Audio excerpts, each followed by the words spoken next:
बोलो श्री प्राणनाथ प्यारे की, कृष्ण कन्हैया लाल की, सदगुरु महाराज की, श्री बाईजूराज महारानी की, श्री तीनोंपुरी धाम की, श्री पांच महामंगलपुरी धाम की, जगत गुरु श्री आचार्य महाराज की, कृष्ण प्रणामी धर्म की, समस्त सुंदर साथ की।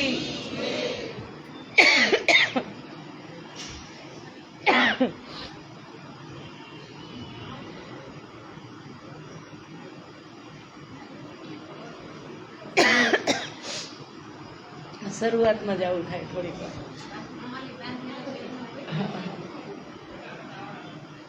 चतुःषष्ट्यामणिस्तम्भे चतुर्दिक्षु विराजितम्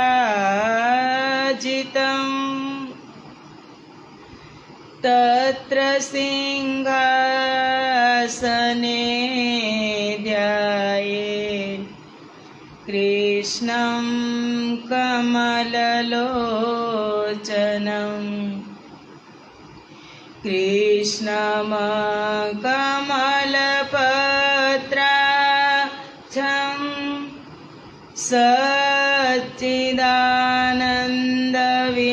सच्चिदानन्दविग्रहं सखियोऽथान्तरचरम् प्रणमामि परात्परं प्रणमामि परात्परं वन्दो सतगुरुचरण को करूँ प्रेम प्रणाम अशुभ हरन मंगल करन तनि श्रीदेव चंद्र जी श्री प्राणनाथ निज मूलपति श्री महेराज सुनाम तेज कुंवर श्यामा युगल को पल करूँ प्रणाम पल पल करूँ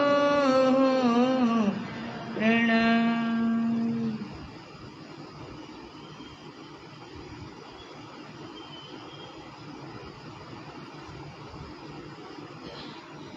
बोलो श्री प्राणनाथ प्यारे की जय। पूर्ण ब्रह्म परमात्मा श्री राज श्यामाजी श्री राधा कृष्णनी असीम कृपा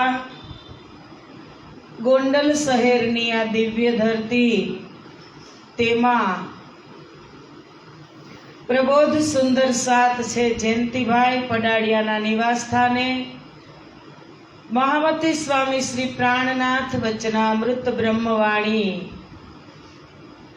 नु 10 दिवसीय सुंदर आयोजन ब्रह्मवाणी चर्चा श्रवण करवा पधारेला गोंडल शહેરના भाविक भक्तजनों तथा राज श्यामाजीना अत्यंत लाडीला धर्म प्राण धर्म शिरोमणि सुंदर साथजी तमारा हृदय में विराजमान श्री राज श्यामाजीना श्री चरणों में कोटि कोटि प्रेम प्रणाम प्रणाम। આવી ગયા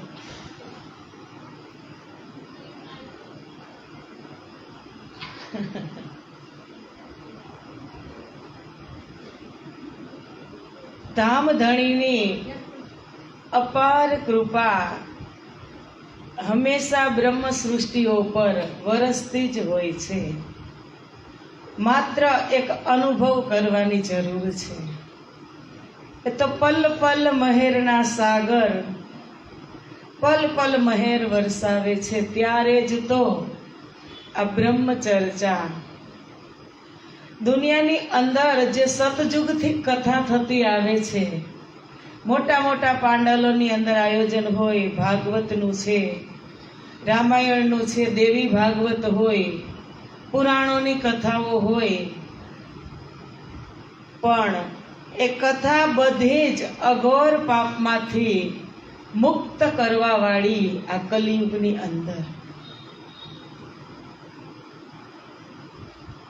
કે તમે ગમે તેટલા પાપ કરેલા હોય, એ કથા મુક્તિ આપતી હોય તો આ શું છે?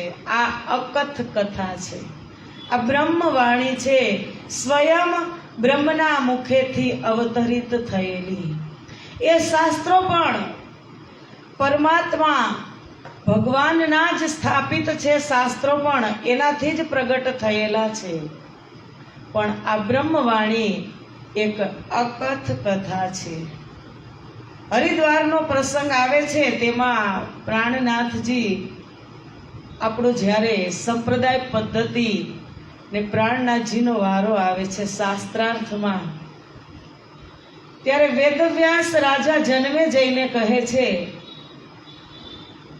કે કલિયુગના અંતિમ ચરણમાં 28મા કલિયુગની અંદર એવા બ્રહ્મમુનિઓ પ્રગટ થશે કે તે અકથ કથા કહેશે. એટલે રાજા જન્મેજયે પૂછ્યું કે મુનિવર, શું તમે બ્રહ્મ સૃષ્ટિ નથી? શું નારદ છે, આ સનકાદિકો છે, અત્યાર સુધી જે ઋષિ મહર્ષિઓ છે તે શું બ્રહ્મ સૃષ્ટિ નથી? તમે બ્રહ્મ સૃષ્ટિ પ્રગટ કરવાની વાત કરો છો તો?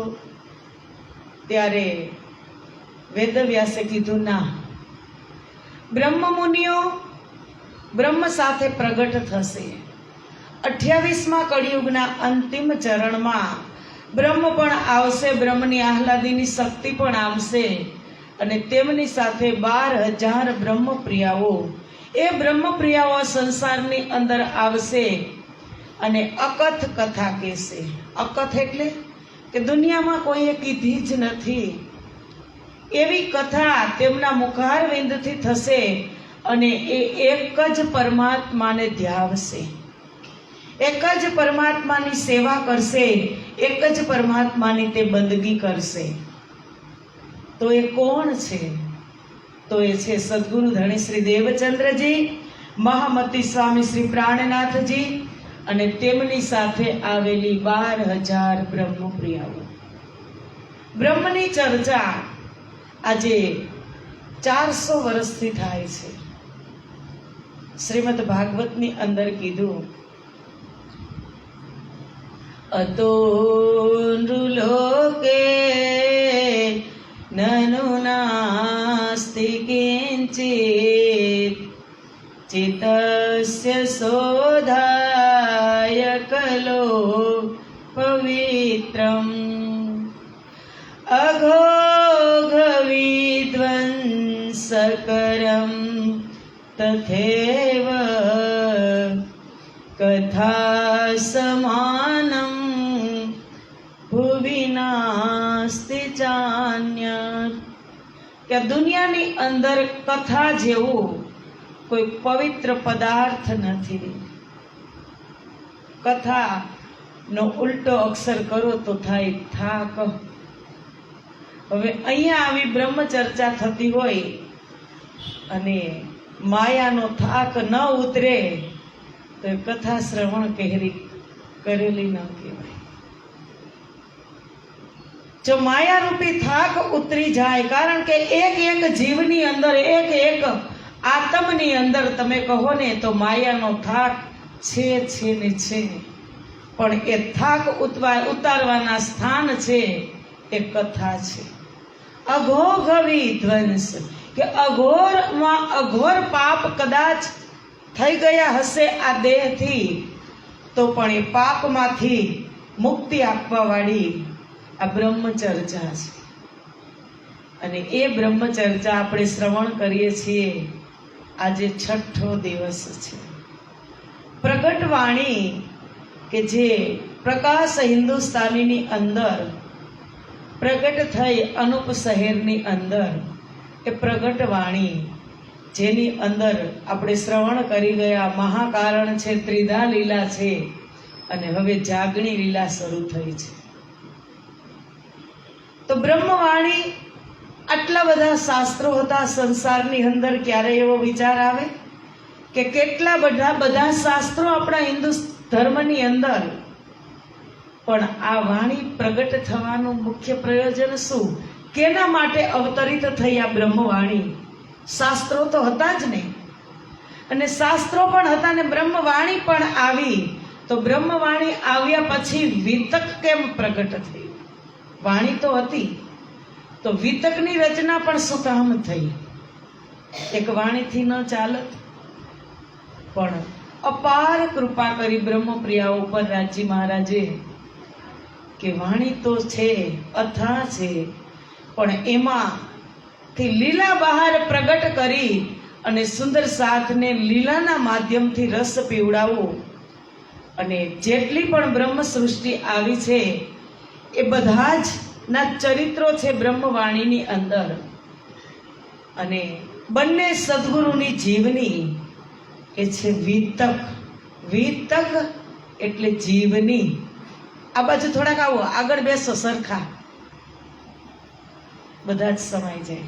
પેલા ખાટલાને છે ધક્કો મારી દો દિવાલ બાજુ, ગાડલું નીચે લઈ લ્યો, ઊભો કરી દો, ગાડલું નીચે લઈ લ્યો. બોલો શ્રી પ્રાણનાથ પ્યારે કી. કે કાલે આપણે જોયું સદગુરુ ધણી શ્રી દેવચંદ્રજીને મંત્ર મળ્યો, બીજ મંત્ર. દર્શન થયા. દર્શન થયા પછી ના પાડી દે છે કાનજી ભટ્ટને કે હવે હું ચર્ચામાં નહીં આવું, મારી રાહ નહીં જોતા. નિષ્ઠા ક્યાં સુધીની હતી? જ્યાં સુધી પરમ તત્વ પ્રાપ્ત ન થાય ત્યાં સુધી. 40 વર્ષની ઉંમર થઈ ગઈ. 26 વર્ષની ઉંમર થઈ ત્યારે ભુજનગરથી જામનગર આવ્યા, હલાર દેશમાં. બધા જ શાસ્ત્રો સદગુરુ મહારાજે જોયા, બધા જ શાસ્ત્રોનો નિચોડ પણ કર્યો, પણ છતાં તૃપ્તિ મળતી નથી. એટલે હરિદાસજીના ઘરે પણ બહુ જ તન્મયતાથી સેવા કરે છે. ત્યાં પણ તેમને બીજી વખત દર્શન થયા.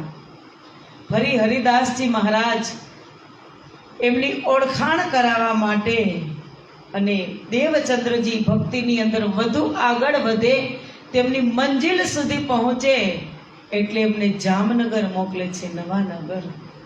ત્યાં જઈ અને 14 વર્ષ સુધી નિષ્ઠાબંધ ભાગવત શ્રવણ કરે છે.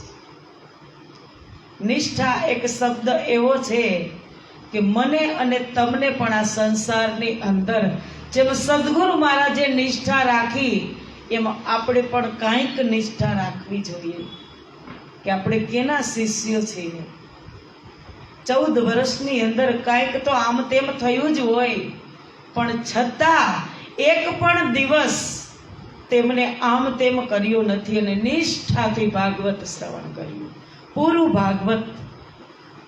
કૃષ્ણના ચરિત્રો તો 10 થી 12 સ્કંદ સુધી જ છે. એમની પહેલા જુઓ, એમના પછી જુઓ તો અધૂરું તો નહીં રાખતા હોય ને. કાનજી ભટ્ટના મુખેથી શ્રવણ કરતા હોય તો એક કૃષ્ણ કથા થોડીક શ્રવણ કરાવતા હોય, બધું જ શ્રવણ કરતા હોય. એમ આપણે પણ લેવું શું? અત્યારે આવ્યા છીએ, અહીંયા સેલિંગ થાય છે શ્રીજી મહારાજનું. સેલ લાગ્યો, આ મહિનામાં તો સેલ જ હોય. અડધો અષાઢ ને અડધો શ્રાવણ, હરેક મંદિરની અંદર સેલ લાગેલા હોય. વેપારી સારામાં સારા બેઠા હોય, પણ ગ્રાહક એવા જોઈએ કે ખરીદી શકે. એટલે કીધું 14 લોક કમાયું ખાય છે, આહીનું નથી કોઈ બીજું ઠામ. કે 14 લોક બ્રહ્માંડ ની વાત કરો ને તો એ આ મૃત્યુલોકમાંથી કમાઈ અને આપણે ત્યાં લઈ જાય છે, નીચે અને ઉપર. કમાણી ક્યાં થાય છે? મૃત્યુલોકની અંદર. ભક્તિ ક્યાં થાય છે? મૃત્યુલોકમાં. જઈને સ્વર્ગમાં દેવી દેવતાઓને પૂછજો, ભક્તિ કરી શકો છો? નહીં. વૈકુંઠમાં પૂછજો, ભક્તિ કરી શકો છો? નહીં. ગોલોકમાં પણ નહીં. ભક્તિ કરવાનું એકમાત્ર જંકશન હોય તો એ આ મૃત્યુલોક છે. અને જવા માટે પણ તમારે મૃત્યુલોકમાંથી તમે વૈકુંઠ જઈ શકો, ત્યાંથી જ તમે ગોલોક જઈ શકો. મોટું જંકશન છે. અહીંથી જ બધા રસ્તા છૂટા પડશે, કારણ કે ટિકિટ ક્યાં મળે? મૃત્યુલોકની અંદર. ટિકિટ મારી અને તમારી પાસે તારતમ રૂપી ટિકિટ છે, પણ કઈ તારીખની છે ખબર નથી. રિટર્ન ટિકિટ લઈને આવ્યા જ છીએ. અત્યારે પણ આપણે કોઈ ટૂરમાં નીકળી તો રિટર્ન ટિકિટ લઈને નીકળીને કે ત્યાં જઈને કાંઈ માથાકૂટ નહીં, તો ત્યાં રાજ્ય પાસેથી આવ્યા, ખેલની અંદર પેલા વ્રજમાં આવ્યા, રાજ્ય ટિકિટ નહીં આપી હોય કે રિટર્ન ટિકિટ લઈ અને તમે જાઓ અને બધા જ સાથે એકત્રિત થઈ જશો ને, એટલે કોઈ વાહન બંધાવવાની જરૂર નથી, ફ્લાઇટમાં આવવાની જરૂર નથી. એક શ્યામાજી મને કોલ કરી દેજો કે બધા જ પેસેન્જર આવી ગયા, એટલે હું મોટું તખ્તરમાં મોકલીશ, એમાં બેસી જજો અને આવી જજો પાછા પરમધામ. જેવા હસતા હસતા જાઓ છો એવા જ હસતા હસતા આવજો. કેવા હસતા હસતા આવ્યા? જાવું જ છે. કેવા રાજ્ય પ્રેમથી મોકલ્યા. રાજ્યને તો મોકલવા જ તા, પણ મંગાવું તું આપણી પાસે કે માંગીને જાય, એટલે ફરી પાછી કોઈ દિવસ આવીને મને ન કહે કે તમે મોકલ્યા હતા. રાજ્યને કહેવાનું થાય કે ભાઈ તમે તમારી ઈચ્છાથી ગયા હતા.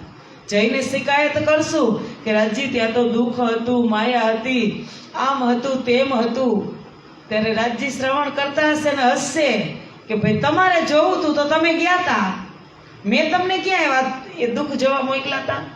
આપણા રાજ્ય દુઃખ જોવા મોકલા છે? શું જોવા મોકલા છે રાજ્ય? ઈશ્ક અને સાહેબી જોવા. રાજ્ય મહારાજ કહે છે કે મેં દિખાઉં अपना इश्क और दिखाओ अपनी साहेबी. इश्क અને સાહેબી જોવા જ રાજ્ય મોકલ્યા. એને તો કીધું કે દુઃખ ન દેવું ફૂલ પાખડી, સુખે જગવું સાથ.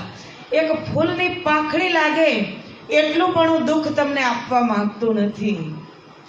દુઃખ તો મેં અને તમે અહીંથી પોટલા વાળી લીધા, ક્યાંયથી ન મળે ત્યાંથી દુઃખ પ્રાપ્ત કરી લીધું, અને એ દુઃખ આજે એવું અંતર પટલની અંદર છપાઈ ગયું છે ને કે આપણે કાઢવાની કોશિશ નથી કરતા. એમના માટે જ આ તારતમ છે. આ એક એવી ઔષધિ છે, એક એવી દવા છે કે પ્રાણનાથજીએ કીધું કે તારતમ રસ વાણી કર પિલાઈએ જાગો, જહેર ચડ્યા હોય જીમિકા સુખ હોવે તાકો. હવે અત્યારે રસ કરી કરીને પીવડાવવામાં આવે છે તારતમમાંથી. ઘરે તમે વાંચતા હોય તો માત્ર એટલો રસ ન મળે, એકલા હોય ને એટલે રસ ન મળે, ખાલી તમે વાંચતા હોય ચોપાઈ ટુ ચોપાઈ તમે વાંચન કરતા હોય, પણ અત્યારે શબ્દમાંથી પણ રસ કરે, એ રસનું પણ ફિલ્ટર થાય. તમે જુઓ ક્યારેક ક્યારેક ક્યાંની ક્યાં વાત રાજ્ય લઈ જાય, એ આપણી તાકાત નથી. એ શબ્દ બોલવાની કે શબ્દમાંથી સાર કાઢવાની આપણી તાકાત જ નથી. એ બધું રાજ્ય કરે. એટલે નિર્વિષી કાયા કરે, જીવ જાગે કરારે, યહી રસ તારતમ તણા ચડ્યું જહેર ઉતારે. જહેર એટલે આપણા શરીરમાં કોઈ નાગ કઈડો સાપને ઝેર ચડ્યું એ નહીં, માયાનું ઝેર. માયાનું જે નશો છે, ઝેર પણ નહીં, નશો. નશો હોય, શરાબ પીવા વાળાને તમે પૂછજો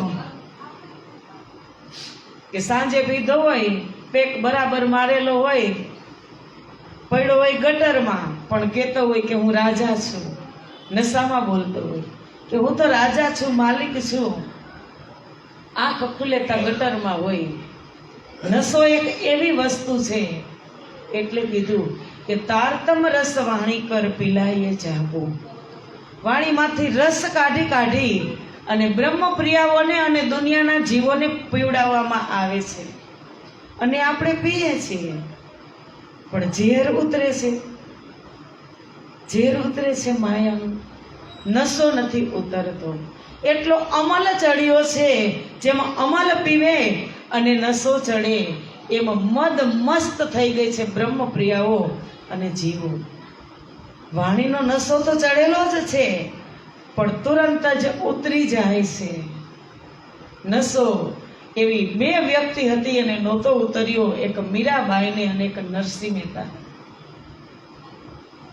એક વખત નશો ચડી જાય, એને કીધું કે વ્યસનમાં શું નશો કરવો, ઘડીકમાં ખાવ ને ઘડીકમાં ઉતરી જાય, નશો કરો તો પરમાત્માના નામનો કરો કે તમારો.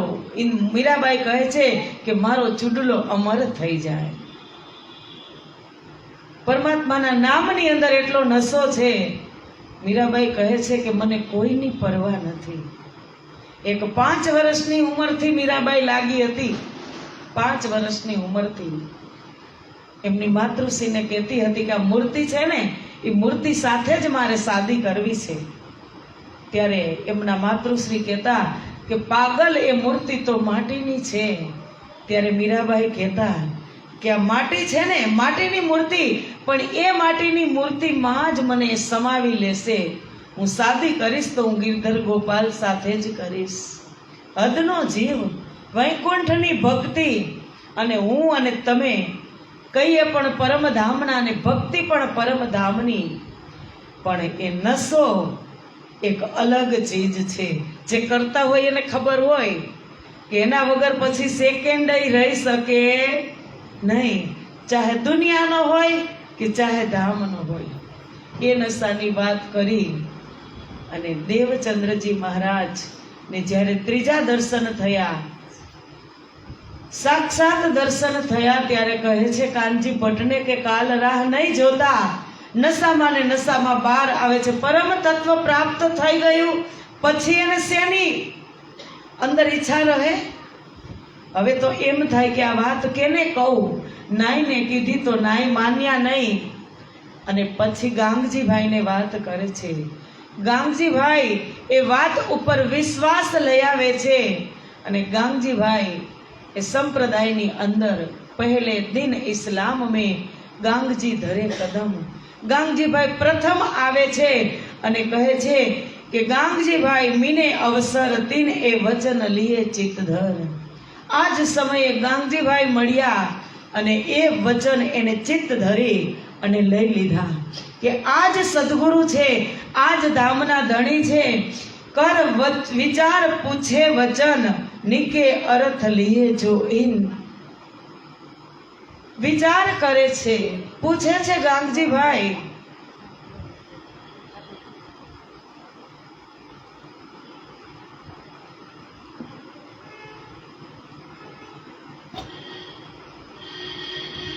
ગાંગજીભાઈ પૂછે છે કે સદગુરુ મહારાજ, હું અને તમે સાથે જ કથા શ્રવણ કરતા હતા, તો આ શબ્દ મેં તો ક્યારેય શ્રવણ કર્યા નથી. જે શ્રવણ તમે કરાવો છો, જે અખંડ વ્રજ અને અખંડ રાસની વાત કરો છો, એ શબ્દ તો કાનજી ભટ્ટે કીધા જ નથી. ત્યારે ગાંગજીભાઈને દેવચંદ્રજી મહારાજ ફરીથી બધું રિપોર્ટ કરાવે છે. ઉમરકોટથી લઈ પોતાના જન્મથી લઈ અને 3 વખત દર્શન થયા ને, એ બધી જ વાત ગાંગજીભાઈને વિસ્તારથી દેવચંદ્રજી કહે છે કે પ્રથમ વખત રેતીલી ભૂમિની અંદર દર્શન થયા, ત્યારે ગઠરી બાંધી અને મને આસ્થા અપાવી, સંકેત દર્શન થયા. બીજી વખત ઘૂંઘરીનો પ્રસાદ મારા હાથમાં દીધો અને ત્યારે મને વિશ્વાસ અપાવ્યો કે જે સ્વરૂપને હું શોધું છું એ સ્વરૂપ મારી સાથે જ છે. અને ત્રીજી વખત એક અતિ વય કિશોર અતિ સુંદર સ્વરૂપ ખેલ્યા જો વૃંદાવન. કિશોર અવસ્થામાં જે વ્રજમાં અને રાસમાં લીલા કરી હતી, એ જ સ્વરૂપે મને સાક્ષાત દર્શન દીધા અને 2.25 કલાક એ સ્વરૂપે મારી સાથે ચર્ચા કરી. 2.25 કલાક સુધી દેવચંદ્રજી શ્રવણ જ કરતા હતા, આમ જ બેઠા હતા, પણ એનું ચિંતન રાજજી સામું હતું. કે પરમાત્માની કૃપા થાય ને ત્યારે બધી જ ઇન્દ્રિયો એક જગ્યાએ એકાગ્રિત થઈ જાય, અને એવી પણ કૃપા થાય કે એક જ ઇન્દ્રિય ઘણી બધી જગ્યાએ કામ કરે. તો દેવચંદ્રજીની ચિત્તવૃત્તિ સામે જે સ્વરૂપ પ્રગટ થયું હતું ને આકાશમાં, એમની સામે હતી, અને બેઠા હતા એ કાનજી ભટ્ટ સામે. કાનજી ભટ્ટને એમ થતું હતું કે હજારો શ્રોતા બેઠા હતા, આજે દેવચંદ્રજી કંઈક ઉદ્વિગ્નતામાં છે કે ખોવાયેલા છે. એટલે ઊભા થઈ અને એને પૂછ્યું કે દેવચંદ્ર, આજે કથામાં શું થયું? સામેથી પૂછ્યું કાનજી ભટ્ટે. એટલે એને કીધું કે હે ગુરુજી, જે મને વસ્તુ પ્રાપ્ત થવાની હતી, જેની હું શોધ કરતો હતો ને, એ વસ્તુ આજે મને મળી ગઈ છે, પ્રાપ્ત થઈ ગઈ છે, અખંડ વસ્તુ. હવે કાલથી રાહ નહીં જોતા. કારણ કે શ્રોતા સામે બેઠા હોય અને વક્તા હોય ને, એને ખબર હોય, એક એકની નજરથી નજર મિલાવી અને વાત કરતા હોય કે આની અંદર આ નિધ કેટલી જાય છે. એક જ એવા એ પ્રખર શ્રોતા હતા સદગુરુ ધણી શ્રી દેવચંદ્રજી, કે એક શબ્દનું ફિલ્ટર કરી ભાગવત એના રગની અંદર પ્રસરી ગયો હતો. બધા જ શ્રોતા હતા, પણ દેવચંદ્રજી ક્યારેક કોક દિવસ 2 મિનિટ લેટ થાય ને તો કાનજી ભટ્ટની રાહ જોતા હતા. ત્યારે ચૌધરી લોકો ઈર્ષા કરતા હતા કે અમે તો વર્ષોથી ભાગવત શ્રવણ કરી, દેવચંદ્રજી હમણાં આવ્યા છે, તમને કેટલી ભેટ આપે છે, તો ત્યારે તમે તેની રાહ જોવો છો. ત્યારે કાનજી ભટ્ટે કીધું કે હું ભેટ લેવા માટે કથા કરતો નથી, હું તો મને મોજ આવે છે, મને આનંદ આવે છે, એટલે અવિરત કથા ચાલુ છે મારી. પણ જેવા શ્રોતા શ્રી દેવચંદ્ર છે એવા તમે એક પણ નથી. કારણ કે એ પ્રશ્ન પણ મને કરે છે, અને ન સમજાય તો મને ઊભા રાખી અને શ્લોક બતાવે છે કે આમાંથી તમે મને ફરીવાર શ્લોક સમજાવો. અને અહીંયા ન સમજાય તો મારી ઘરે આવીને પણ મને ભાગવત ખોલાવી અને એમાં સમજીને જાય છે. હું આમાંથી ઉપરથી ક્યારેક મારાથી એ પણ બોલાઈ જાય તો દેવચંદ્રજી મને પકડી લે છે. તમે નથી મને કોઈ દી પ્રશ્ન કર્યો, નથી સવાલ કર્યો કે સાચા ખોટાની ક્યારેય વાત કરી નથી, તો તમે શ્રેષ્ઠ વક્તા કેમ, શ્રોતા કેમ? શ્રેષ્ઠ શ્રોતા તો દેવચંદ્રજી જ છે. એટલે બધા જ દેવચંદ્રની ઈર્ષા કરે છે. ક્યારેક ભૂલ પડે ને એટલે પકડી લઈએ, બધા છિદ્ર ઢૂંઢે છે. અને તમે જોજો, જે વધારેમાં વધારે શિષ્ય ગુરુજીને પ્રિય હોય ને, એની નિંદા આખા સમાજમાં થાય જ. ન કરવાની વાત દુનિયા કરે, ન વિચારવાનું દુનિયા વિચારે. કારણ કે એમના માટે જેની નિંદા હું ને તમે કરીએ ને, એ એમના માટે એનું હિત હોય, એમાં જ ચમકે, એમાં જ એની પ્રગતિ થાય. એટલે દેવચંદ્રજી મહારાજના છિદ્ર ઢૂંઢે છે. એમાં એક વખત બન્યું એવું કે દેવચંદ્રજી મહારાજ એકાદશી, એને નિયમ હતો કે આત્માને આહાર ન મળે ત્યાં સુધી દેહને પણ આહાર આપવો નહીં. એટલે આત્માનો આહાર એના માટે ભાગવતની કથા હતી, દેહનો આહાર તે પછી કથા શ્રવણ કરી અને ભોજન લે. એમાં બન્યું એવું કે વેદવ્યાસજીની પુણ્યતિથિ આવે 12ના દિવસે, ત્યારે કથામાં રજા હોય, કથા બંધ હોય. એટલે દેવચંદ્રજી મહારાજે 12ના દિવસે ઉપવાસ કર્યો. એકાદશીના દિવસે ચાલુ હોય કથા, એટલે ત્યારે ઉપવાસ નથી કરતા.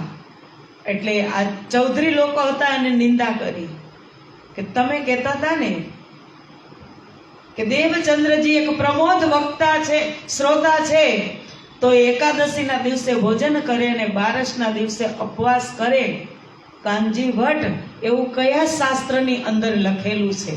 તમે તેવું ક્યારેય સમજાવ્યું નથી. ત્યારે દેવચંદ્રજીએ કીધું કે જે પણ કાંઈ એ કાર્ય કરતા હશે એ શ્રેષ્ઠ હશે અને સમજીને કરતા હશે. એનો જવાબ મારી પાસે નથી. દેવચંદ્રજી આવે એટલે તમે એને પૂછી લેજો. એ જ સમયની અંદર દેવચંદ્રજી આવ્યા અને કાનજી ભટ્ટે પૂછ્યું કે હે દેવચંદ્ર, આ બધા લોકો એમ વાત કરે છે કે તમે એકાદશીના દિવસે ઉપવાસ કરો છો અને બારસના દિવસે એકાદશીના દિવસે ભોજન કરો છો અને બારસના દિવસે તમે ઉપવાસ કરો છો. દેવચંદ્ર કહે હા ગુરુજી, હું એમ જ કરું છું. તો પ્રશ્ન કરે છે કે એવું ક્યાં લખ્યું છે? એટલે એને પહેલા તો આત્માના આહારનું કીધું કે મારે એવો નિયમ છે કે આત્માને આહાર ન મળે જ્યાં સુધી કથા શ્રવણ ન કરું. કથા શ્રવણ ભક્તિ એ બધો આત્માનો આહાર છે.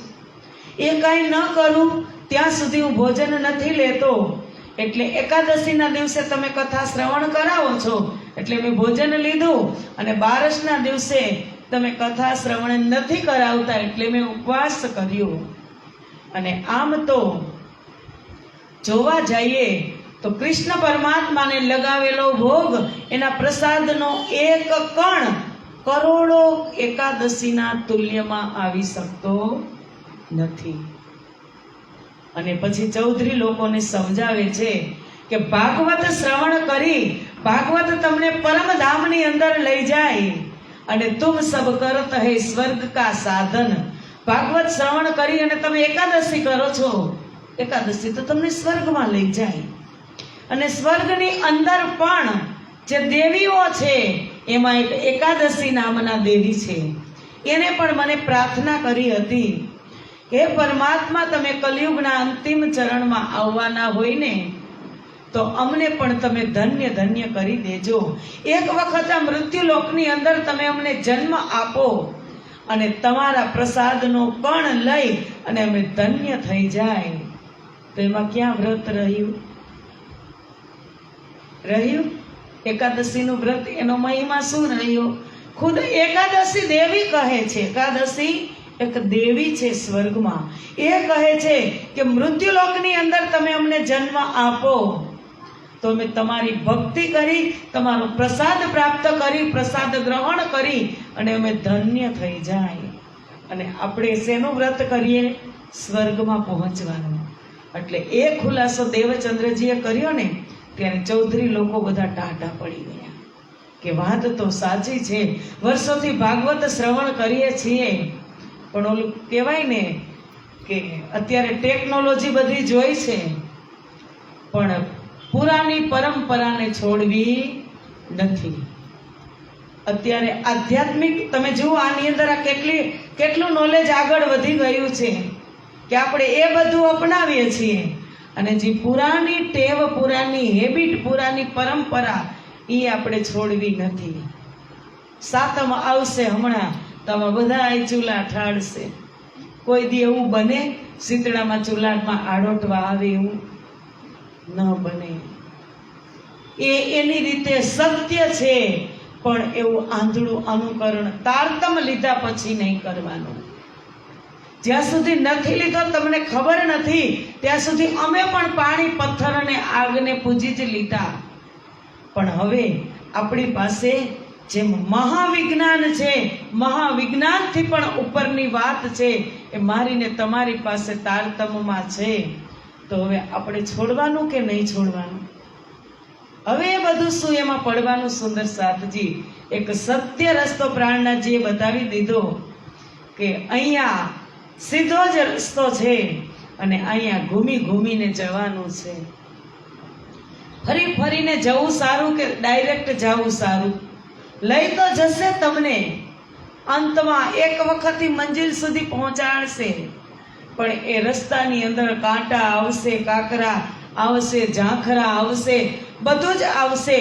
અને આ રસ્તો એટલો વિહંગમ રસ્તો છે, પંખીના માર્ગે જવાનું છે કે તેરે બીચ પાટ ઘાટ ન તત્વ કોઈ, તું કરે પાઉં બીના પંથ, નિરંજન સે પરે ન્યારા, તહા હે હમારા કંથ. કે પાવ વગર તમારે પંથ ઉડીને જવાનું પરમાત્મા પાસે. આત્મા એક વિહંગ પંખી જેવું છે કે તે ઉડી અને જાય પરમાત્મા પાસે. ફરી ફરીને જાવું એના કરતા સમય નથી આપણી પાસે, શોર્ટ રસ્તો અપનાવી લેવાનો, અને એ છે તારતમ. એ તારતમ પ્રગટ વાણીની અંદર કીધું કે ગાંગજીભાઈ મીને અહીં અવસર. આ જ સમયની અંદર ગાંગજીભાઈ મળ્યા અને તીન એ વચન લીએ ચિત્તધર પોતાના દિલની અંદર ધારણ કર્યા કે નહીં, આજ પરમાત્મા જબ સમજાય પાર કી બાત તબ ધની કી ભઈ પહેચાન.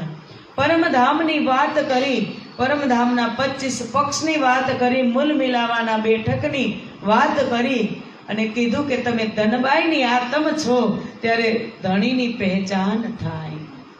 સ્વયં ધણી પહેચાન કરાવે એ આત્માને. આત્મા કેટલી સૌભાગ્યશાળી હોય, એવું નથી કે એ જ આત્માઓ સૌભાગ્યશાળી હતા ત્યારે, આપણે પણ બધા એ જ છે. એ જ ધણી અત્યારે સમજાવી રહ્યા છે. ત્યારે એ પંચ તત્વનું શરીર સદગુરુ ધણી શ્રી દેવચંદ્રજી મહામતી સ્વામી શ્રી પ્રાણનાથજી 120 વર્ષ જાગણી લીલા દરમિયાન જે સુંદર સાથ જાગ્યા, જે સુંદર સાથે સેવા કરી, એના પરછાઈ જ આપણે છીએ.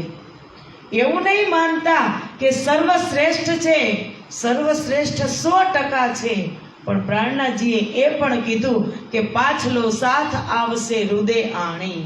મારો પાછલો સાથ પણ મને એટલો જ પ્રિય છે, એના માટે આ વાણી કહી કે જે પાછળથી સાથ આવશે મારો એ પણ એટલો જ સૌભાગ્યશાળી હશે. કારણ કે નથી ક્યાંય દેવચંદ્રજી ગયા કે નથી ક્યાંય પ્રાણનાથજી ગયા. એ મારી અને તમારી અંદર એને શું કીધું કે અબ હુકમે દ્વાર ખોલ્યા, લિયા અપને હાથ હુકુમ, દિલ મોમિન કે આય કે અર્શ કર બેઠે ખસમ. અત્યારે મારે તમારે રાજ્યને શોધવા હોય તો ક્યાં શોધવા સુંદર સાથજી? મંદિરમાં?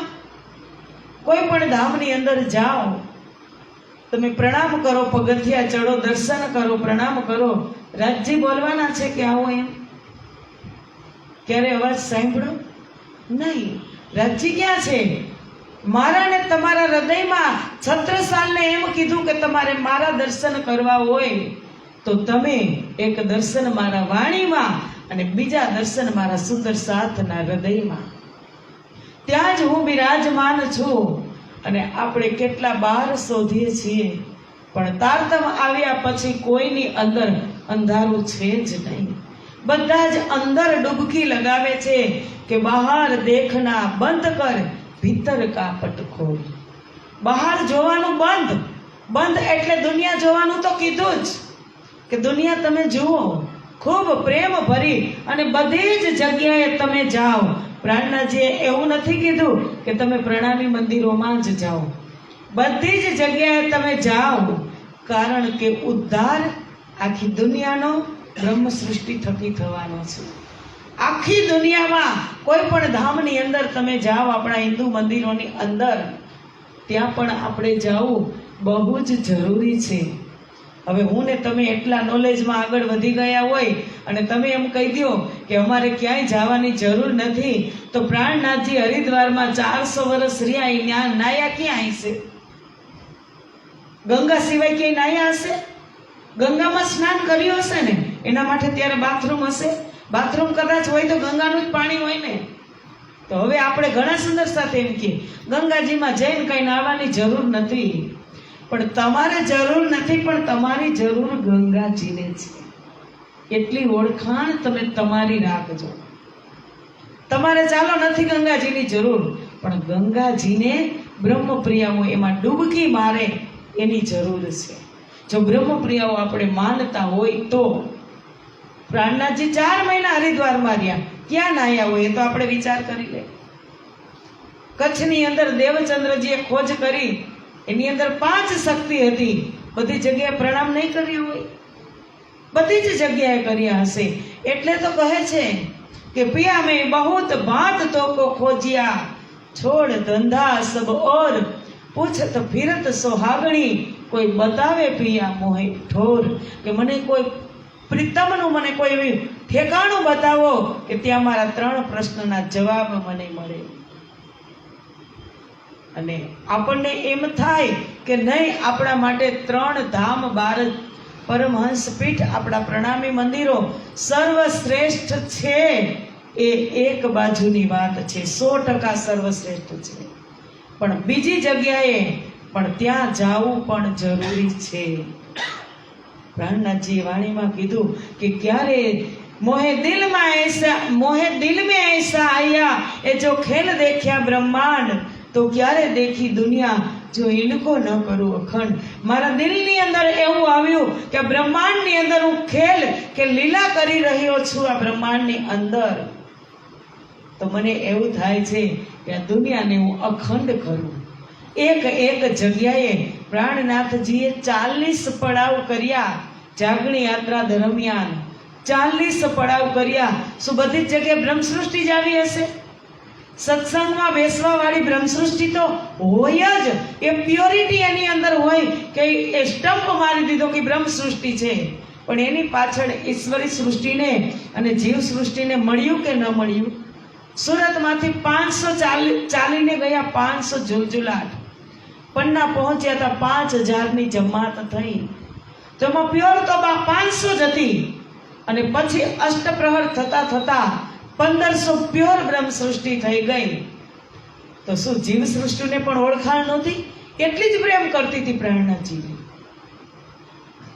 જે જીવમાં હતી, જે ઈશ્વરી સૃષ્ટિ હતી, એ પણ એટલો જ પ્રેમ પ્રાણનાથજીને 3 વર્ષ સુધી અષ્ટપ્રહરની લીલામાં કર્યો. એ વાત છે.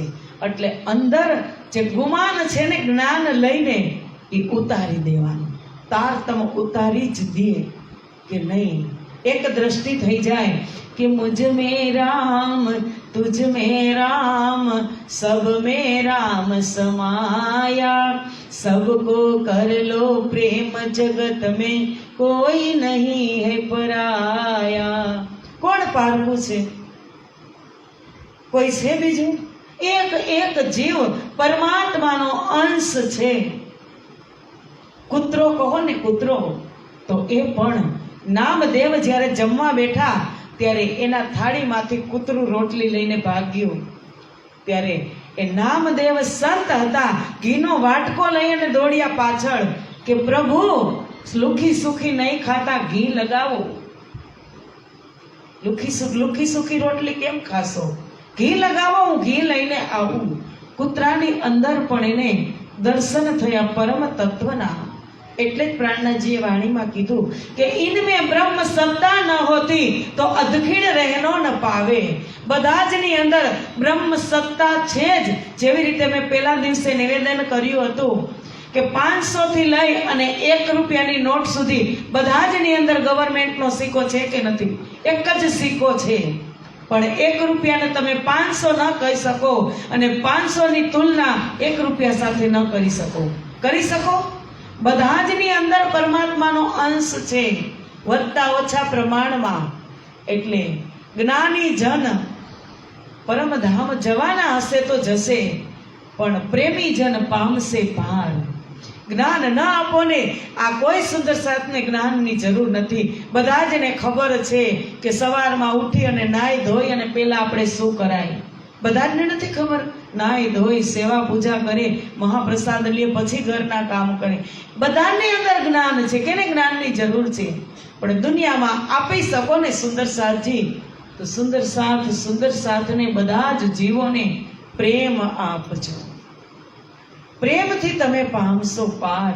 પ્રાણનાથજીએ કીધું તમ પ્રેમ સેવા સે પામશો પાર. સુંદર સાથની સેવા કરો, નાના મોટા હોય એની, કારણ કે કાયમ કોઈ નથી રહેવાનું.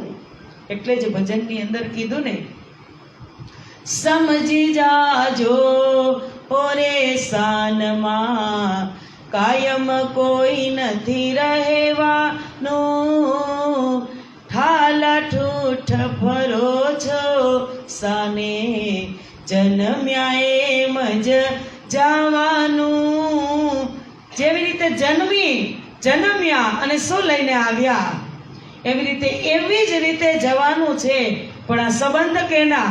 આ જયંતિભાઈનું નિવાસ સ્થાન છે. ક્યાંનો સંબંધ છે? લેણ લેણ દેણના સંબંધ સૌના ભાગ્ય ભેળું ખાવાનું. અહીંયા કોઈનું કોઈ નથી ભાઈ, પંખીડાને ઉડી જવાનું. લેણ દેણના સંબંધ છે કાંઈક, એટલે આપણે આ નિવાસ સ્થાનને મૂલ મિલાવો બનાવી અને 10 દિવસ સુધી આ ધરતીને આપણે બધા જની ચરણ રથથી પવિત્ર કરશું. એ યજ્ઞ કરનારને તો 100% બ્રહ્મ યજ્ઞ જે કરાવનાર છે એની ઉપર તો રાજજી પૂરેપૂરા મહેરબાન છે. કારણ કે હું ને તમે અત્યારે આવ્યા છીએ ને, જેને આયોજન કર્યું છે 10 દિવસનું, બધા જ માંથી 50% ખેંચી અને રાજ્યએ આયોજન કરતાને આપશે. આ એક ફળ છે બ્રહ્મવાણીનું. અને અત્યારે તમે જે બધા બેઠા છો, નિષ્ઠાથી શ્રવણ કરો છો પુષ્ટ ભાવમાં, એમાંથી 50% મને ફળ મળે. શું કામ? કે રસ કાઢી કાઢી અને પીવડાવતા હોય બ્રહ્મપ્રિયાઓને. એક જ આસનમાં બેસવા વાળા, હું ને તમે એક જ ચટાઈમાં બેસવા વાળા. પણ રાજજી મહારાજે આ સંસારની અંદર એક ફિલ્મ બનાવ્યું, વ્રજ રાસ અને જાગણીનું. એ પિક્ચરની અંદર બધા જ પાત્ર જોઈને બધા જ જોઈ તો જ એ પિક્ચર જોવું ગમે. નહીતર એમાં વિલન ઢીલો પડે તોય મજા ન આવે અને હીરો ઢીલો પડે તોય મજા ન આવે. બેઉ પરફેક્ટ જોઈ એવું આ પિક્ચર હું અને તમે જોઈ રહ્યા છીએ. પણ ખબર નથી કે આ પિક્ચર જોઈ છે. પિક્ચર તો હકીકતમાં એવું માની લીધું કે ટીવી ઉપર આવે એને જ પિક્ચર કહેવાય. પણ પિક્ચર એટલે ખેલ છે, આ બધો લીલા છે. અને લીલા ધીમે ધીમે ધીમે ધીમે જોતા જોતા હવે એવું નથી લાગતું કાંઠે પોગી ગયા. હે, કાંઠે અમુક કાંઠે પહોંચે છે અને અમુક કાંઠે પહોંચીને એમાં ડૂબકી પણ મારે છે.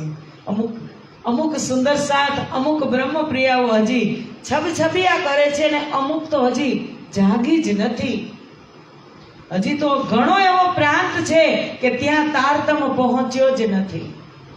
અને પહોંચશે ને એટલે તુરંત જ જાગશે. કારણ કે જે હવે યંગ જનરેશન જાગશે ને, પ્રાણનાજીએ છેલ્લે કિયામતનામાની અંદર કીધું છે કે આખર મોમીન હોશી બડે આકલ. આકલ એટલે હોશિયાર. જે છેલ્લે બ્રહ્મપ્રિયાઓ જાગશે એ તુરંત જ ઈમાન લઈ આવશે, હોશિયાર થશે, તુરંત જ વિશ્વાસ, એનાથી બધું જ છૂટી જશે. રાજ્ય સિવાય કોઈ નહીં.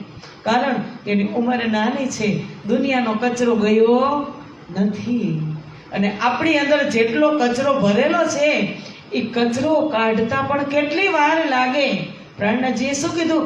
અનેક વાર તરફડી મરીને દુઃખ દેખી આવ્યા છો પાર, 1,84 ભમીને આવ્યા અહીં મધ્ય દેશ વેપાર. કે કેટલી વાર તરફડી મરીને કેટલાના હકનું ખાધું, કેટલાને માર્યા, કેટલાને દુભવ્યા. 84 લાખ યોનિથી ભટકી અને આ તન પ્રાપ્ત થયું. એનો બધો જ હિસાબ આ તનની અંદર છે. એટલે સુખ અને દુઃખ લાગે. કોઈ જોજો તમે કાંઈ જ ભક્તિ નહીં કરતા હોય. અમે રહેતા ને સુરત, અમારા પાડોશી છે, કાંઈ જ ભક્તિ ન કરે. એ આલીશાન બંગલો, આનો 3 ગણો. એટલું સરસ મંદિર, મારા જેવડી બધા જ દેવી દેવતાઓની મંદિરના દર્શન કરો ને તો તૃપ્ત થઈ જાઓ. પણ કોઈ દિવસ શેઠ ને શેઠાણી દીવાબત્તી કરે નહીં. નોકરો આવી અને દીવાબત્તી કરે. નોકરો સાંજે રસોઈ કરીને જાય ત્યારે સંધ્યાના દીવાબત્તી કરીને જાય. અઢળક પૈસો કેમ હશે? તમને મને એમ થાય ને કે કેટલી ભક્તિ કરી તો ક્યારેક ખાવા નહીં ખૂટે. રાજજી આવું તમે કેમ કરો? પણ એ પૂર્વ જન્મનું હોય, એનું પુણ્ય ભેગું થયું હોય ત્યારે અત્યારે એને ખાવા મળતું હોય. એવી જ રીતે આપણે અત્યારે ભાથું ભેરું કરશું ને ત્યારે પરમધામની અંદર બહુ જ શાબાશી મળશે. જોજો તમે 12,000ના ઉંડાડામાં બેઠા હશું ને, 4 ખાંચાની અંદર 3,000 ઊભા કરીને પૂછશો કે ઊભા થાવ, તમે ત્યાં શું કર્યું? પાંચ ને તારતામાં દઈ અને જગાડ્યા હશે તો ઊંચું મોઢું રાખીને કહેશું કે રાજજી તમે જોતા હતા, મારે શું તમને કહેવું કે મેં શું કર્યું. રાજજીને જ જોતા જુએ જ છે કે તમે જોતા હતા રાજજી મેં ત્યાં જઈને શું કર્યું. છતાં એ 12,000 ની વચ્ચે જવાબ લેશે, સારો પણ લેશે અને ખરાબ જવાબ પણ લેશે, સાચો પણ લેશે અને ખોટો જવાબ પણ લેશે. જો ખોટો જવાબ આપણે આપવાનો થાય તો પછી બધા હશે કે ન હશે? અત્યારે હું તમને આમાંથી એક બેનને પ્રશ્ન પૂછું, એને જવાબ તો ન આવડે તો તમને હસવું આવે તો એ બેનને કેટલું દુઃખ લાગે. એને એમ થાય ને કે મારી ઇજ્જત શું? તો આ મૂલ મિલાવામાં થશે કે ધામ માહે ધણી અમે ઊંચું કેમ જોશું, પહોંચશે પવાડા પર આતમ મોજા. 45 મિનિટ આ ખેલ ચાલશે અને રાજજી મહારાજ હસી હસી અને બધી બ્રહ્મપ્રિયાઓને પૂછશે કે તમે શું કર્યું. પણ એના કરતા હસી હસીને અત્યારે જ રાજજીને કહી દેવાનું, બધા સાથે એટલું હસવાનું. જે હસતા હોય ને, જે માણસ અવારનવાર હસી લેતા હોય ને, એની પાસે દુઃખ નજીક જ ન આવે. દુઃખ એની નજીક આવે જ નહીં, કારણ કે સદાય હસતા જ હોય. કોઈ દુઃખની વાત કહે ને તો એને હસવું આવે, કારણ કે અંદરથી એ જાગ્રત હોય, તૃપ્ત હોય એટલે જ એને હસવું આવતું હોય. અને અંદરથી તૃપ્ત ન હોય, અંદર અંધકાર હોય એટલે દુઃખ લાગે એટલે હસવું આવે નહીં. અમુક તમે જોજો, અમુક બ્રહ્મપ્રિયા, અમુક સખી એવી હોય ને એને મોઢું ભેગું જ ન થતું હોય. એ બ્રહ્મપ્રિયા એવી પણ હોય કે અમુકને હસવું ન આવતું હોય. બધી બ્રહ્મપ્રિયા હસે એવું નથી, એવું જરૂરી નથી. અમુકને હસવું આવતું જ ન હોય અને અમુકનું મોઢું ભેગું થતું જ ન હોય, હસતા જ હોય. આ રાજ્યે બધી શોભા સંસારમાં આપી છે કે પરમધામની અંદર એક વાત ખાસ યાદ રાખજો કે પરમધામની અંદર તમે જે મૂળ બુદ્ધિની અંદર જે સુખ નહોતા લઈ શક્યા ને, એ સુખ જાગણી બ્રહ્માંડમાં છે. રાજ્યે એટલે જ આની રચના કરી છે કે મારી હાજરીમાં આટલું મારું દૈવત્વ છે. આ 25 પક્ષ આવું સુંદર પરમધામ, એની અંદર બ્રહ્મપ્રિયા સુખી નથી. એને જવું છે દુઃખ જોવા માટે. હું એને દુઃખ બતાવવાનો જ નથી. એ તો દુઃખ જોવે કે એ જોવે સુખના રૂપમાં કે દુઃખના રૂપમાં, એના હાથની વાત. હું એને દુઃખ બતાવવાનો નથી. પણ બ્રહ્મપ્રિયાઓને અધિક સુખ મળે જાગણી બ્રહ્માંડમાં. શું કામ? કે ત્યાં હતા ત્યારે દરરોજ જમનાજીની અંદર જીલણા કરતા હતા. તો ખબર હતી કે જમનાજી રાજજીનું સ્વરૂપ છે. દરરોજ પુખરાજ પહાડ ઉપર ચડતા હતા, માણેક પહાડના ઝૂલા ઝૂલતા હતા, ભોજકોસોરની અંદર ચૈતન્ય માછલીની અંદર દરરોજ શેર કરતા હતા. ત્યારે એ ખબર હતી કે રાજજીના સ્વરૂપ છે. અને અહીંયા આવી અને ખબર પડી તારતમથી કે જમનાજીમાં જે 7 ઘાટ છે, એમાં જે 5 ઘાટ છે, એમાં પણ જમનાજીનું જલ છે.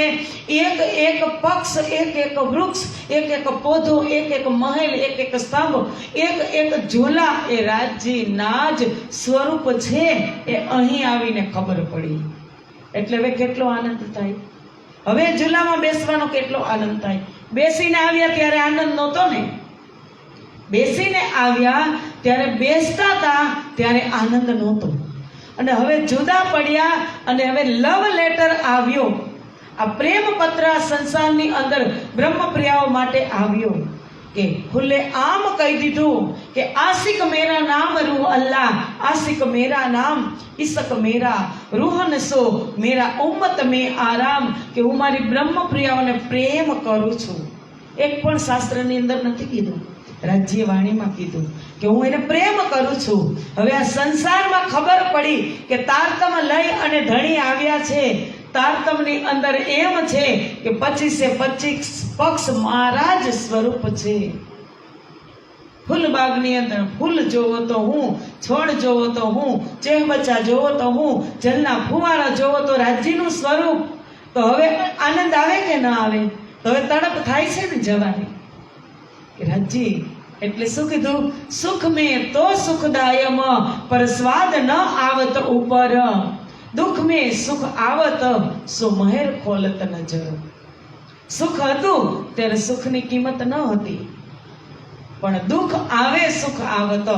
હવે ખબર પડી, વિયોગ થયો કે આજે કેટલા વર્ષોના વાણા વાઈ ગયા. જાગ્યા ત્યારથી સવાર એમ જ થાય કે મારી એક એક, જ્યાં સુધી તારતમ નહોતો મળ્યો ત્યાં સુધી એક એક મારી જિંદગી વ્યર્થ ગઈ. અને તારતમ મળ્યા પછી સદ ઉપયોગ કરશો તો સાર્થક, અને તારતમો જો દબાવી દીધો તો વ્યર્થ. તારતમ મંત્ર લઈ લીધો, કંઠી પહેરી લીધી, પણ તારતમનો સહી રીતે ઉપયોગ ન કર્યો તો વ્યર્થ. કારણ કે પ્રાણનાથજીએ કીધું કે આ જોગવાઈ છે જાગ્યા તણી, વિચાર માહે સમજણ, જે સમજો તે જાગજો, પર અવસર અડધો છે. આ સમય અત્યારે જાગવાનો છે. જાગીને તો બધાય બેઠા છે, પણ જે અંદર અજ્ઞાનતા છે એ અજ્ઞાનતાને મિટાવવાની છે. અજ્ઞાનતા ક્યાં સુધી રહે? કે જ્યાં સુધી અંદર પ્રકાશ ન કરો ત્યાં સુધી. એક સામાન્ય દીપક હોય, પતંગિયું, એ પતંગિયું કેટલો અંધારાને પ્રેમ કરતું હોય. સામાન્ય કીટક પતંગિયું, એને અંધારા સાથે પ્રીત છે. અને તમે દીપક કે મીણબત્તી પ્રગટાવશો ને એટલે ઝંપલાવશે એની ઉપર. એને ઠારવા માટે એનો દેહ ત્યાગ પાંખો બળી જશે. તમે જોજો એની ઉપર જ હરીફરીને ઝંપલાવશે. એટલે પ્રાણનાથજીએ કીધું કે દીવે ટાળ્યો જ્યારે સુન સોહાગ, ત્યારે પતંગ પામ્યો વૈરાગ. કા ઝંપલાવી ઓલવે આગ, કા કરે કાયાનો ત્યાગ. એને અંધારા સાથે પ્રીત છે એટલે અજવાળું બુઝાવી દે છે. કેટલી પ્રીત નિભાવે છે કે એની પાંખું બળી જાય છે. એ ત્યાં સુધી એને અંધારું જ કરવું છે, ત્યાં સુધી પ્રીત કરે છે કે એને હું આને ઓલવી જ રાખું, મારે અંધારું જોઈએ. એટલે પ્રાણનાથજી કહે છે કે જુઓ જીવ તણીએ રીત, નવ મુકેયન ધેરની પ્રીત.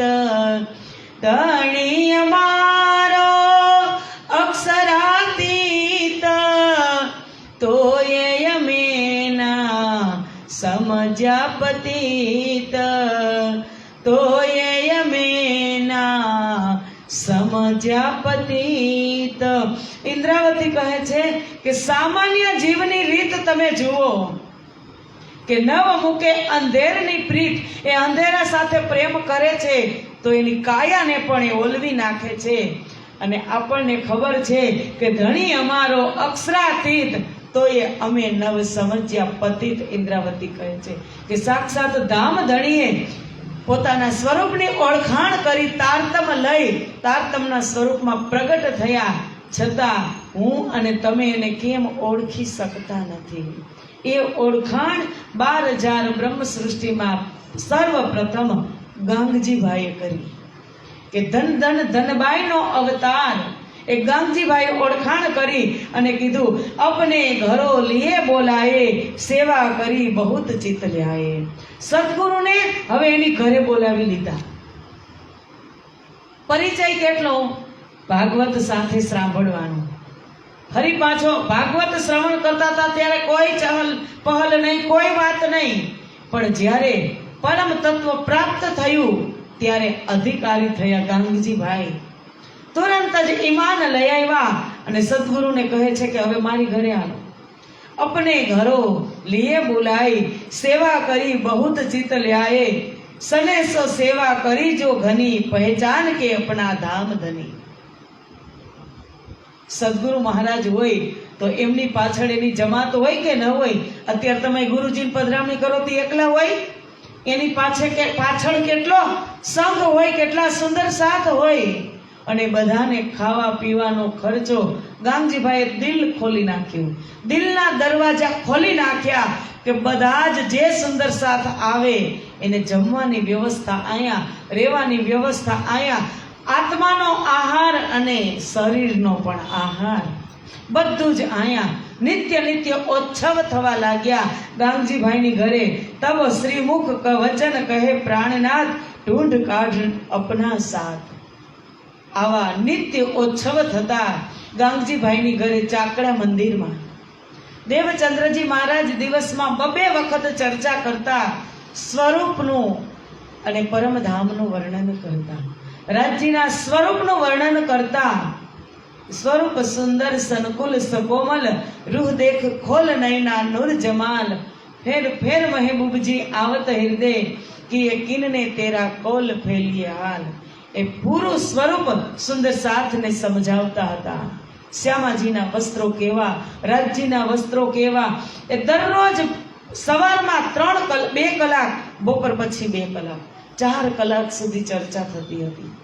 ગામજીભાઈના ભાભી હીરબાઈ આ બધા જ સખીઓને જમાડતા હતા, સુંદર સાથને જમાડતા હતા. એમાં દેવચંદ્રજી મહારાજે ચર્ચા પૂરી થાય એટલે દેવચંદ્રજીના જ હૃદયમાંથી 10 સખીઓ પ્રગટ થાય અને દેવચંદ્રજી સાથે ભોજન લીલા. કૃષ્ણ પણ આવતા અને ત્યાં ભોજન લીલા થતી, આડિકા લીલાઓ થતી. કારણ કે ગામજીભાઈ પૂછશે કે માયા મીને તબ શ્રી મુખ વચન કહે પ્રાણનાથ, ઢૂંઢ કાઢના અપના સાથ. કે હે ગામજીભાઈ, આ માયાની અંદર, આ બ્રહ્માંડમાં, મૃત્યુલોકમાં 12,000 બ્રહ્મપ્રિયાઓ આવી છે, એને શોધી શોધીને એકત્રિત કરવાની છે. દેવચંદ્રજી ક્યાંય જગાડવા ગયા નથી. કારણ કે રાજ્યએ શું કહી દીધું હતું કે મેં ભેજુંગા તમામ, તારે ક્યાંય જવાની. રાજ્યએ કીધું કે 12,000 બ્રહ્મપ્રિયા આ સંસારની અંદર આવી છે, એ ભૂલી પડી છે. એ સુંદરબાઈ શ્યામાજી, દેવચંદ્ર, તમે એને જગાડી અને પરમધામ લઈ અને આવો. ત્યારે દેવચંદ્રજીએ કીધું કે ધણી વો સાથ કહા હૈ, કે ધણી એ સાથ ક્યાં છે? ત્યારે રાજ્યએ કીધું કે તમારે તેની ચિંતા કરવાની જરૂર નથી, મેં ભેજુંગા તમામ, એકને તમારી પાસે મોકલીશ. દેવચંદ્ર ક્યાંય જગાડવા ગયા નથી. જાગણી કાર્યમાં એક સુંદર સાથ, રાજજી મહારાજ સુંદર સાથને સ્વપ્નમાં દર્શન આપે અને કહે કે જાઓ ગામજીભાઈની ઘરે. ગામજીભાઈની ઘરે જાઓ, દેવચંદ્ર ત્યાં ગાદી ઉપર બિરાજમાન છે, તેમના દર્શન કરો અને મંત્રને ધારણ કરો. એ 313 જે ભેગા થયા હતા ને, એ એકને સ્વપ્નમાં આવી અને રાજજી મહારાજ ત્યાં ચાકલા મંદિરમાં મોકલતા હતા. ગામજીભાઈને વાત કરે છે દેવચંદ્રજી કે હવે સાથને બહાર કાઢવો છે તો કેવી રીતે કાઢશું? માયા મીને આઈ સૃષ્ટ બ્રહ્મ, સો બુલાવન આયે હે હમ. કે આ માયાની અંદર બ્રહ્મપ્રિયાઓ આવી છે અને રાજજી મહારાજે એક બ્રહ્મપ્રિયાને બોલાવવા માટે આ સંસારમાં મને મોકલ્યો છે. એકને લઈ અને સાથે જવાનું છે. ગામજીભાઈ કહે છે કે આપણે આવવાનું કેમ થયું? ત્યારે દેવચંદ્રજી કહે છે કે હમ આયે હે ઇતને કામ, બ્રહ્મ સૃષ્ટિ લેને ઘર ધામ, તબ ગાંગજી ભાઈ પાયો અચરજ માના, કોન માનસી પાર કે વચન, કોન માનસી પાર કે વચન. દેવચંદ્રજી કહે છે કે એટલા જ માટે આપણે આવ્યા છીએ, બ્રહ્મ સૃષ્ટિ લેને ઘર ધામ, આ બધાને પાછું ધામમાં લઈ અને જવા માટે. ત્યારે ગામજીભાઈને અચરજ થાય છે કે સદગુરુ, તમે પરમધામની વાત કરો છો, કોણ માનસી પાર કે વચન? આ પરમધામના વચન આ માયામાં લિપ્ત બ્રહ્મપ્રિયા કેવી રીતે માનશે? સદગુરુ, તમે આ માયાને ઓળખો છો? આ માયા કેવી નઠારી છે કે તમારી તરફ એક પગલું પણ કોઈ ભરવા તૈયાર નથી. કહ્યા બ્રહ્મ સૃષ્ટિ ક્યો મિલસી, ચાલ તુમ્હારી ક્યો ચલસી. બ્રહ્મ સૃષ્ટિ તમને ક્યાં મળશે અને તમારી ચાલે કેવી રીતે ચાલશે? મોહ જલ પૂર, તીખા અતિ જોર, નખ અંગુરી કો લે જાય તોર. હે ધણી, તમને ખબર છે આ માયાની અંદર નખ મૂકો છો ને તો માથા સુધી તમે ગરકાવ થઈ જાઓ છો. આમાં આપણો સાથ ભૂલો પડ્યો, એમાં તમે આપણે ખોજીને એને કેમ કાઢશું? આ માયા તો તમે જુઓ કે તરંગ બળે મેરસે હોયે ઈત ખડા ના રહે ને પાવે કોઈએ, કેવા તરંગ પછી તરંગ માયાના આવે છે કે એક સેકન્ડ પણ અહીંયા કોઈ ઊભું રહેવા માયાની અંદર બ્રહ્મ સાથે વાત કરવા એક સેકન્ડ પણ માંગતું નથી. એવા માયાની મોહજલની લહેરો થપાટ મારે છે. શેરડીનો સાઠો હોય ને એને તમે જોજો, તમે એને ક્યાં સુધી ચૂસો? કાતરી પછી કાતરી આવે, આટલું ચૂસો ને તે ફરી પાછું ગઠોડો આવે. આટલું ચૂસવામાં માંડ રસ આવતો હોય, મજા આવે, તે ફરી પાછું ગઠોડો આવે. એટલે આપણને થોડુંક એમ થાય કે વળી આ કઠણ ભાગ આવ્યો. એમ પડાવ આવે. 5 વર્ષ સુધી બાલ્ય અવસ્થામાં રમતમાં જાય, 10 વર્ષ સુધી તમે ગણતરી કરો તો તમે માંડ માંડ શિક્ષણ પ્રાપ્ત કરતા હોય એ પણ બાળપણમાં જાય.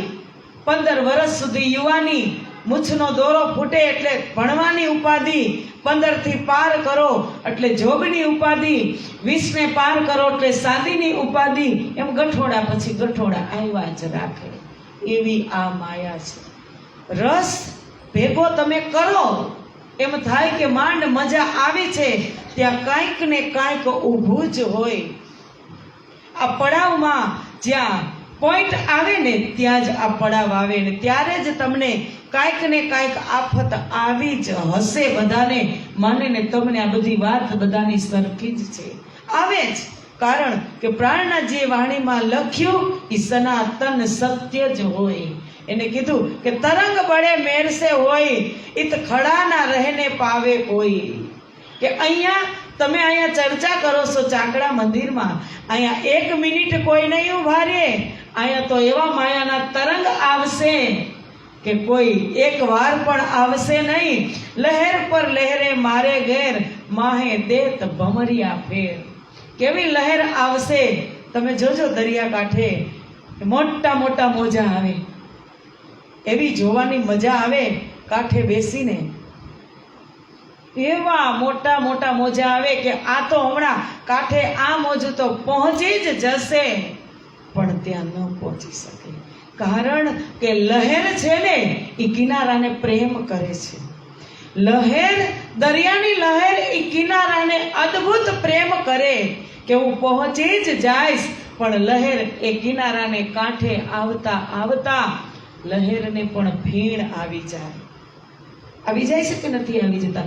ત્યાં જ એમાં સમાપ્ત થઈ જાય અને ફીણ બની અને એની અંદર સમાઈ જાય. ફરી બીજી લહેર આવે, ફરી ફીણ બની અને એમ મારું ને તમારું જીવન છે. 40 વર્ષ દબી દબીને કાંઠે પોગી, જવાબદારી 40 વર્ષે પૂરી આવે, દીકરા દીકરીઓના લગ્ન કરવાની, એકાદો પ્રસંગ કાઢો ને તો ઉપરથી બીજા મુશ્કેલ આવે, કંઈક સુગર આવે, કા બીપી આવે. કે આ લહેર છે બધી. આ કાંઠે જો દરિયાની લહેર ને જો ફીણ આવી જતા હોય તો હું ને તમે શું ચીજ છીએ? આવે કે ન આવે? ફીણ આવી જાય, 50 પૂરા થાય ને ત્યાં તો તમે તૃપ્ત થઈ જાઓ. તમને અબખો આવી જાય કે આટલો બધો ભાર, કેટલો ભાર ઉપાડ્યા હોય. જન્મ્યા ત્યાંથી ન જ સમજણા ત્યાં થયા હોય, ત્યાંથી જ પોટલા જ વાળી લીધા હોય 50 ટકો ને, એટલે પછી અંદરથી વૈરાગ આવે. જેને આવવાનો હોય એને એવો નથી આવતો ને, એને 70 વર્ષે નથી આવતો. એને તો હજી જેરામભાઈની ઘોડે આપણે જેરામભાઈનું ખોટું બહાનું દઈ કે જેરામભાઈની જેમ હથોડા જ પછાડવા. જેરામભાઈ તો એક જ વખતમાં સમજી ગયા, પણ હજુ પછાડવા વાળા તો 70 વર્ષે પણ એનાથી નથી મુકાતું. અને પ્રાણનાથજીએ કામ મૂકવાનું કીધું જ નથી. જે અંદરનું છે એ બધું છોડવાની વાત કીધી છે. એ વાત કહે છે કે આડે ટેઢે માહે બેહવટ, વિકરાલ જીવ માહે વિકટ, દુઃખરૂપી સાગર નિપટ, કિનાર બેટ ના કાહુ નિકટ. કે આ દરિયાની અંદર મધ દરિયે નાવ પહોંચી હોય મારી ને તમારી, અને વચ્ચે તુફાન આવી જાય, તમે ધારી જ લ્યો કે હવે હું પેલે પાર જાઉં કે આ પાર જાઉં. એવી સ્થિતિ આ માયાના જીવની થઈ છે કે નથી પૂર્વને છોડી શકતી કે નથી પશ્ચિમમાં જઈ શકતી. અધવચ્ચે નાવ ઊભી છે. કરવું શું? કારણ કે સમજણ નથી. જગતની અંદર મનુષ્યને બે જ ચીજની અંદર શાંતિ છે, એક સંતોષમાં અને એક સમજણમાં. એ બે વસ્તુ આવી જાય એટલે કોઈ દી દુઃખી ન થાય. પણ સમજણ નથી એટલે એમ થાય કે અધવચ્ચે મારી નામ આવી અને અટકી, હવે માહે દેત ભમરીઓ ફેર, ભમરી ઉપર ભમરી, લહેર ઉપર લહેર આવે, એવી જેમ દરિયાની વાત નથી. આ સંસારના જીવો, હું ને તમે સંસારમાં રહીને એને માયાની ને સમાજની, પરિવારની થપાટ લાગે છે, વારે વારે થપાટ લાગે છે. પણ છતાં આપણે સંભળી જાય છે કે આપણે સવારી લઈ આપણી જાતને કે રાજજી છે ને સાથે, રાજજી સંભાળી લેશે. માત્ર ચિંતન કરવાનું છે, ચિંતા રાજજી કરશે. પણ આપણે ચિંતા કરીએ છીએ ને એટલે રાજજી આપણી ચિંતા નથી કરતા. આપણા જાતની, આપણા પરિવારની ચિંતા નહીં કરવાની, કારણ કે જેને આ સંસારમાં મોકલ્યા છે કોઈને ભૂખ્યા રાખ્યા. હવે પંખી પાસેથી શીખો, પશુ પાસેથી શીખો. એની પાસે બેલેન્સ છે, એની પાસે કોઈ પણ વસ્તુનો સ્ટોક છે? સાચું કહેજો. અત્યારે એ કૂતરાને તમારી ઈચ્છા હોય તો તમે રોટલો નાખો. એને એવું છે કે બે રોટલી આ બેને મને દીધી તો એક હું સવારે ખાઈશ, એવું છે ને? એવો વિચાર છે? પંખીને તમે જ્યાં દાણા મળે ત્યાં ચણે, એની પાસે કોઈ કોઠાર છે કે સ્ટોર રૂમમાં હું ભેગો કરું? આપણી પાસે?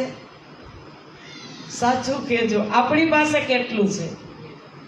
આ પેઢીનું નહીં, બીજી 2-3 પેઢીનું. અને છતાં દુઃખી. અને પંખી કેટલા સુખી! સવારમાં 5:15, 5:30 થાય ને કલરવ કરતા કરતા ઝાડની ઉપર ખિલખિલાટ હસતા હોય પંખી. એ પ્રકૃતિ પાસેથી કેટલું લેવાનું છે? અને આપણે સવારે ઉઠી, સવારે આપણે 6-6:30 થાય ને તો જડાઈ ગયું શરીર, દુખે. ઉપર એસી ચાલતું હોય, પંખા ચાલતા હોય, કેટલું સુખ. નીચે એવું ગાદલું હોય રેશમીનું, તોય તમારા શરીર જડાઈ જાય. અને પંખી પરિંદાઓને બેસવા માટે એક આટલી પતલી ડાળ હોય, એ ડાળીની અંદર લાઈન હોય તો એમાં આરામથી ઊંઘ કરી લે છે. એને પડવાની પણ બીક નથી. એને વિશ્વાસ છે કે મારો પરમાત્મા મને પડવા જ નહીં દે. એને મને કાંઈ નથી દીધું ને તો મારે કાંઈ ચિંતા કરવાની જરૂર નથી, કાંઈ સંભાળવાનું જ કાંઈ એને ચિંતા કે બેંકમાં આજે સાઈન કરવાની, આજે આટલા કાઢવાના, આજે આટલા નાખવાના, ઓનો હિસાબ કરવાનો, ઓનો હિસાબ. એને કાંઈ છે? દુઃખી કોણ છે? જેની પાસે બધું જ છે એ દુઃખી છે, અને જેની પાસે કાંઈ જ નથી એ સુખી છે દુનિયાની અંદર. બોલો હવે આમાં પરમાત્મા કરે તો કરે શું? મને મારીને તમારી ઉપર એને કેટલો વિશ્વાસ હતો પરમાત્માને કે એક મનુષ્યની અંદર એવી જાગૃત બુદ્ધિ આપું કે એક મનુષ્ય થકી આખી મારી બધી જ પ્રકૃતિ, દુનિયાના જેટલા અબુદ્ધ જીવો છે ને એ મનુષ્ય થકી સુખી રહે. આજનો મનુષ્ય ગૌ માતાને ટ્રકના ટ્રક ભરી અને ભૂંડની જેમ એમાં ભૂંડા હવાલે ભરી અને કતલખાને લઈ જાય. આ શું પરમાત્મા નથી જોતો? અને જોજો તમે એક વખત એને એ કોઈ મેસેજ નહીં મોકલે. આ કોરોના શું કામ આવ્યો હતો એ આપણે વિચાર કરવાનો છે કે શું કામ આવ્યો હતો. એ આપણને કે યદા યદા હિ ધર્મસ્ય ગ્લાનિર્ભવતિ ભારત અભ્યુત્થાનમ અધર્મસ્ય તદાત્માનમ સૃજામ્યહમ પરિત્રાણાય સાધૂનામ વિનાશાય ચ દુષ્કૃતામ ધર્મ સંસ્થાપનાથાયમ સંભવામિ યુગે યુગે. કે પરિત્રાણાય સાધૂનામ, જ્યારે સાધુ એટલે સંત સાધુજી ભગવાને વ્હાઈટ કપડાં પહેરે એ નહીં, જે ગરીબ છે, જ્ઞાનથી ગરીબ છે, જે આત્માથી ભોળા છે, એ સાધુ ઘણા બધા, ભલે ને વસ્ત્ર નથી પહેરેલા પણ એવા સ્વભાવના જીવ પણ આ જગતની અંદર ઘણા છે. જ્યારે એને તકલીફ પડશે ને ત્યારે હવે કોઈ અવતાર નથી, નિષ્કલંક બુદ્ધ અવતાર આખરી અવતાર હતો. હવે આવા જ મેસેજ આવશે, કોરોના વાળા જ. એવા જ મેસેજ આવશે. વીણીને લઈ લેશે પ્રાણનાથજી, ચાયણો જ મારી દેશે. કારણ કે પાપ વધે ને એટલે પરમાત્માને કંઈક કરવું જ પડે. આજે તમે જુઓ કે તમને એમ થાય કે આપણો દેશ આઝાદ થયો અને આપણા દેશ ઉપર આઝાદી પ્રાપ્ત કરી ત્યારે કેટલાએ બલિદાન દીધું, અને ગદ્દારી જેને કરી, અંગ્રેજોએ રાજ્ય કર્યું ત્યારે ગદ્દાર કોણ હતા? આપણા જ હતા. એમની સાથે ભળી જવા વાળા કોણ હતા? આપણા જ હતા. એમ આ દુનિયાની અંદર એવી માયા છે. ગાંગજીભાઈ કહે છે કે અધવચ્ચે જ્યારે નાવ હશે ત્યારે ભમરી પછી ભમરી આવશે, તો અમે પેલે પાર કેમ જશું સદગુરુ? આ વાતને આ દુનિયામાં કોણ માનશે? દુઃખરૂપી સાગર નિપટ, કિનાર બેટ ના કાહુ નિકટ. કે આ બાજુ પણ કિનારો હશે ને આ બાજુ કિનારો, વચમાં હું ઊભો છું એક અબુધ જીવ. કે ક્યાં જવું એ ખબર પડશે નહીં, અને ખબર પડશે ને તો પહોંચવા પણ દેશે નહીં. અત્યારે ભક્તિ કરવી એ ખાંડાની ધાર છે. અત્યારે આ સત્ય પ્રાપ્ત કરવું ને, અહીંયા આવીને બેસવું ને, એ પણ બે ધારી તલવારમાં હાલવા જેવું છે. અત્યારે જે અજ્ઞાનીઓ છે એ નિંદા કરતા હોય, મોજ કરતા હોય કે ન્યા 2 કલાક એટલે બધે એટલા કિલોમીટર દોડી અને જવું, પણ એને ખબર છે કે આમાં કેટલો રસ છે. એ પગ ખેંચે તમારા, ન કરવાની એ વાત કરે, પણ જે સત્યના રસ્તે ચાલે, પ્રાણનાથજીએ શું કીધું? હાથીની ચાલે ચાલવાનું. હાથી અહીંથી ચાલે, કૂતરા ગમે એટલા ભોંકે, હાથીને ખબર પડે? કેવા કાન હોય, ઝાપટતો જાય. એમ આપણે ઝાપટી જ નાખવાનું. કોઈ કહે ને કે શું અમારે, મારી જ વાત કરું, મંદિરથી 25 કિલોમીટર હું દૂર રહું. અત્યારે તો હવે નજીક આવી ગયા, 12 કિલોમીટર થાય. 25 કિલોમીટર મંદિરથી મારું ઘર, અઠવાડિયામાં 4 વખત હું અપડાઉન કરતી.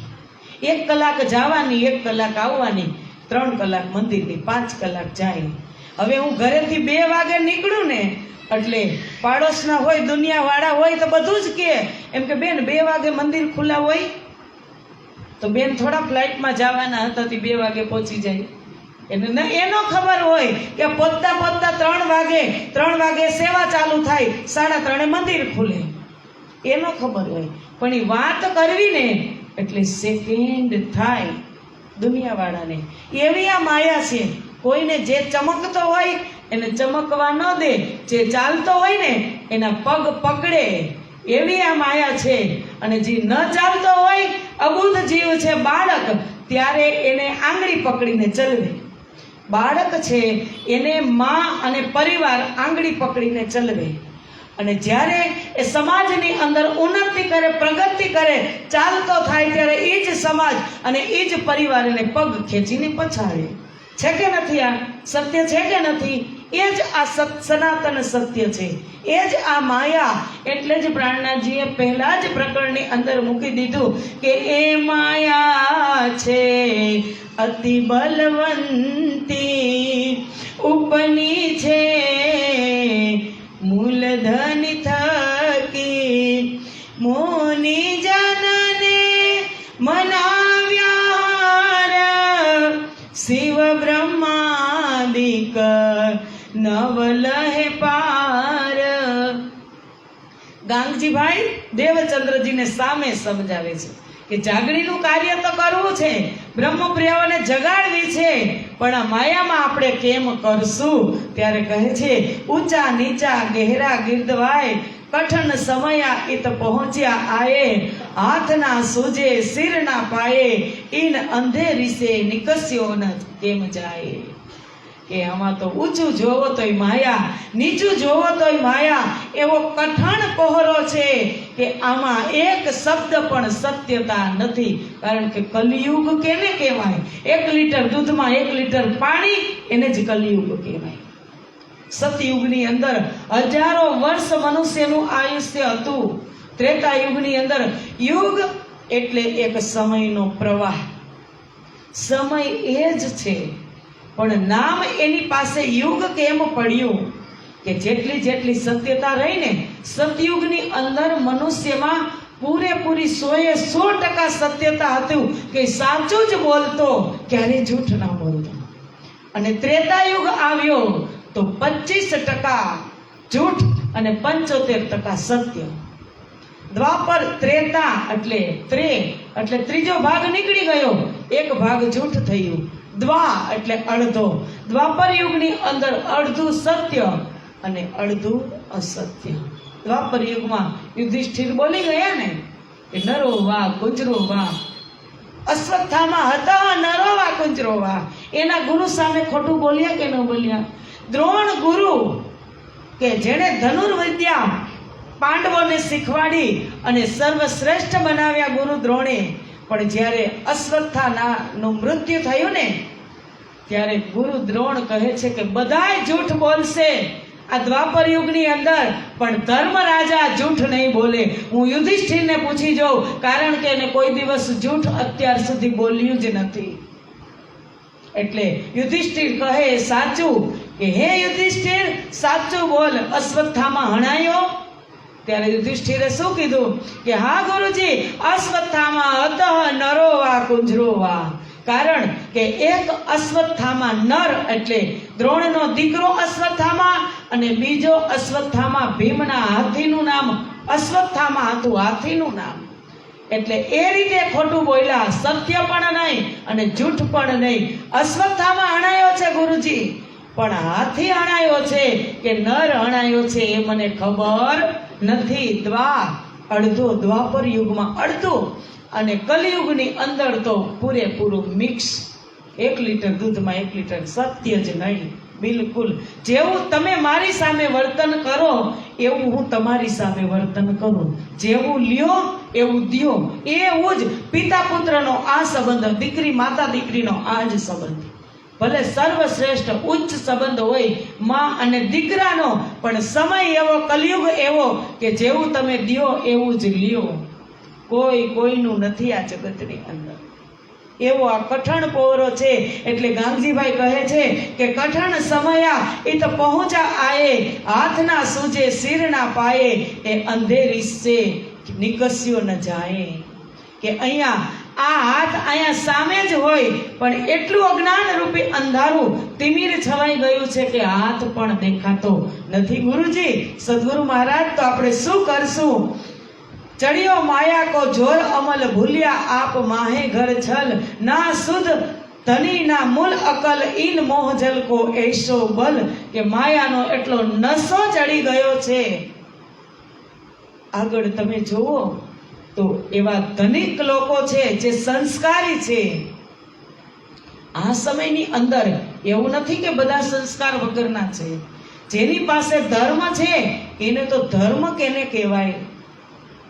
કે ધર્મ એક સ્તંભ એવો છે કે ધર્મને તમે ધારણ કર્યો હોય ને તો તમને ડગવા ન દે.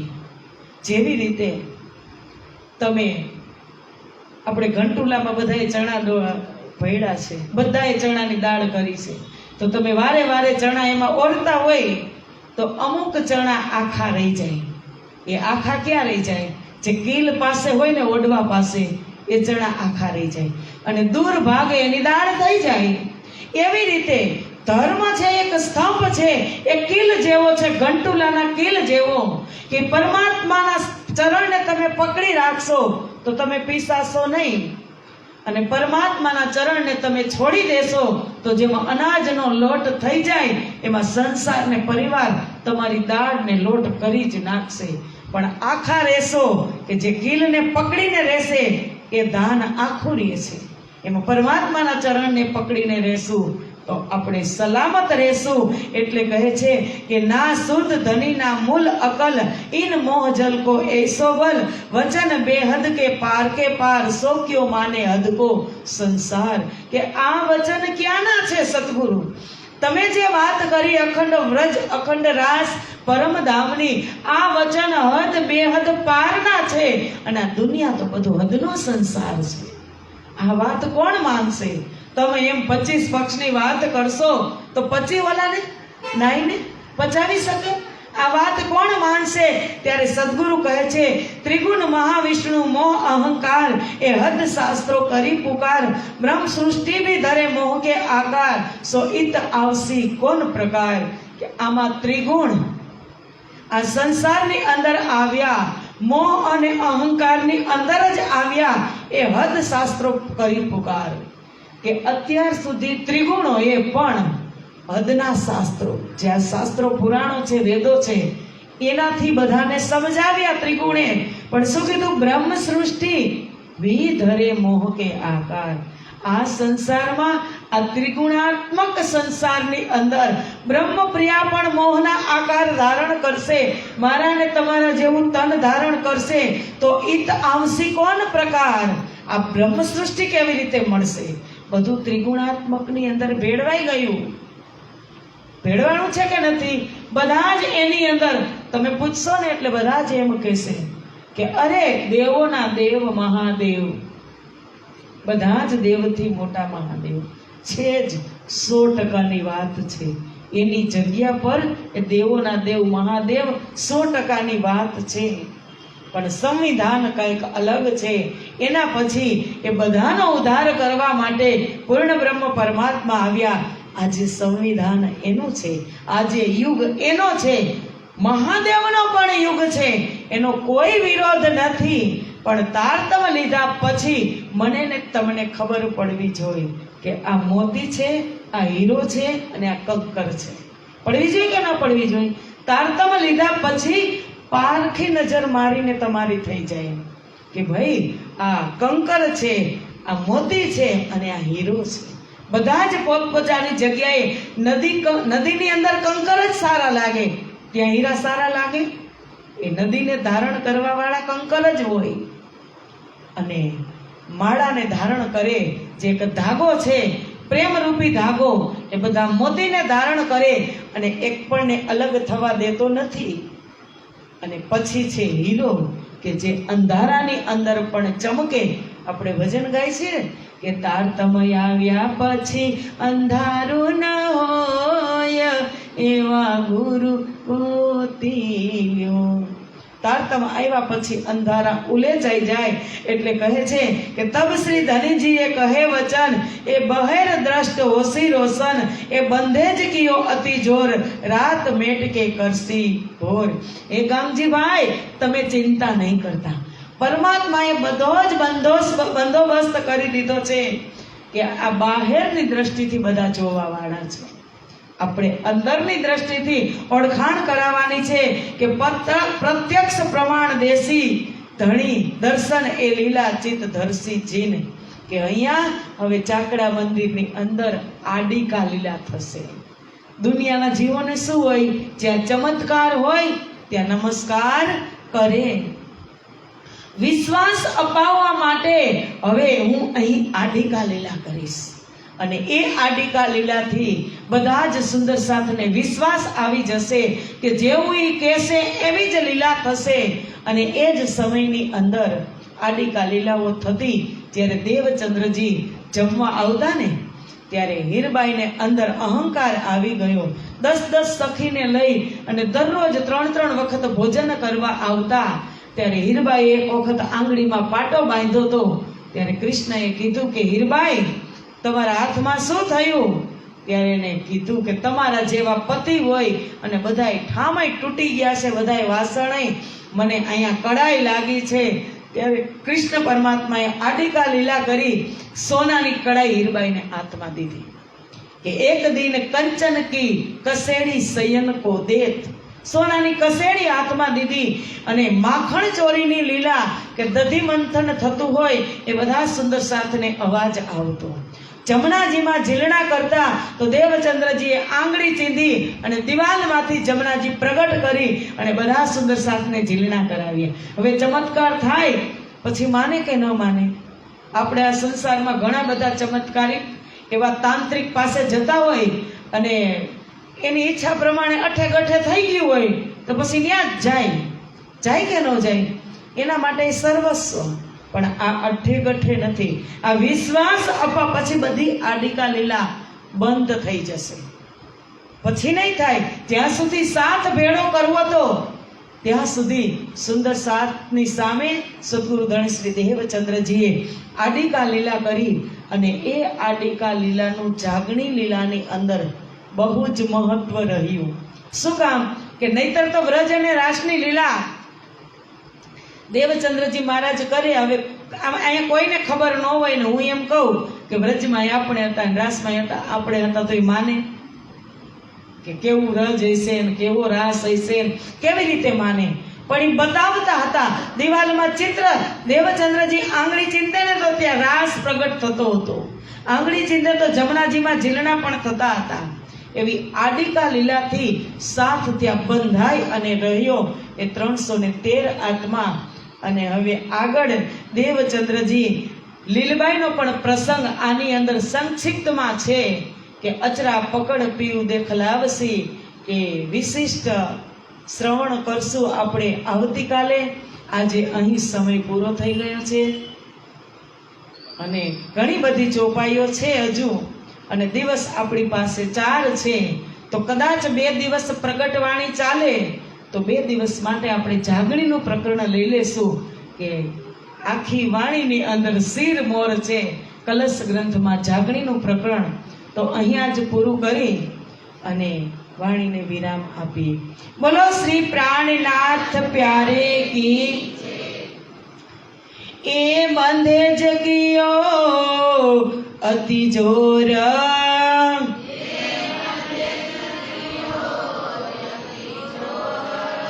રાત મેટ કે કરસી ભોર,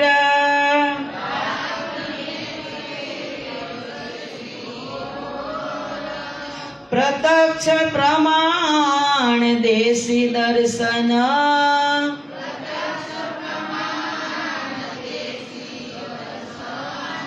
એ લીલા ચિત્તધરસીજીના,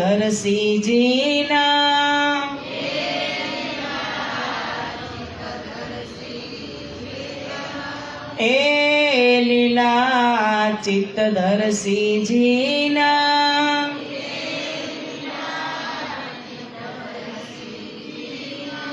બોલો શ્રી પ્રાણનાથ પ્યારે કી. કૃષ્ણ કન્હૈયા લાલ કી. સદગુરુ મહારાજ કી. શ્રી બાઈજુરાજ મહારાણી કી. શ્રી તીનોપુરી ધામ કી. શ્રી 5 મહામંગલપુરી ધામ કી. જગત ગુરુ શ્રી આચાર્ય મહારાજ કી. કૃષ્ણ પ્રણામી ધર્મ કી. સમસ્ત સુંદર સાથ કી. બોલ બોલ पंजे वाले की प्रणाम. સુંદર સાથજી નાસ્તો છે બધા જ આ બધાનો ડિશમાં લઈ લેજો એક વાર પછી કરજો. નાસ્તો છે તો કોઈને જવાનું નથી પ્રસાદ લીધા વગરનું એવો જયંતિભાઈનો આગ્રહ છે. એક પણ નહીં જતા. બોલો શ્રી પ્રાણનાથ પ્યારે પિયા તુમ હોતે